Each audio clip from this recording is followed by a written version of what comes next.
because you're right. It's like we live in this world now that you needed a team of 50 people to make a movie, and now we have YouTubers like Peter McKinnon, Casey Neistat making films, or just YouTube videos, or Yeah. of a film style with one person. And it's a lot more competitive too. I mean, you don't have to have a degree to be a filmmaker. Yeah, very true. There's kids that are 10, 11, 12 years old that are much better than I am. You know? And I've been doing it for 10 years and have a college degree. It's just the way that it is.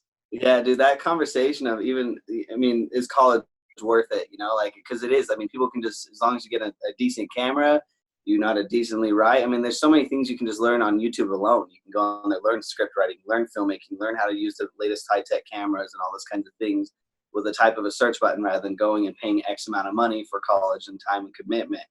You Absolutely. know, do you think college helped you kind of grow as a filmmaker?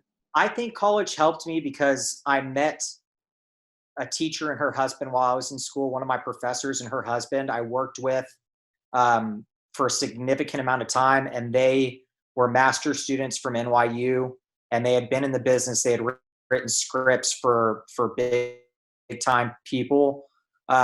So I met people through them, and I got to experience some things with them. But I will say this, I learned significantly more on my own outside of school, on YouTube, watching videos, studying, practicing on Premiere, just, nonstop, than I did in class. Absolutely.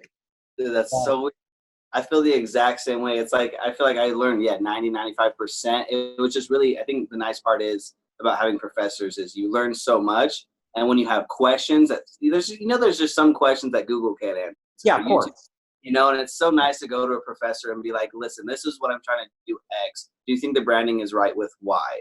And they're like, blah, and you're just like, oh, this is awesome, Yeah, and when you're on a film set and you're working with the professor and you're like, okay, I'm at a stop point where I don't know exactly what I should do here. Should I face the camera this way? Is the sun going to get in the way? The shadowing or the lighting or the audio or anything like that. And they can be like, look, in my experience, this is what I would do.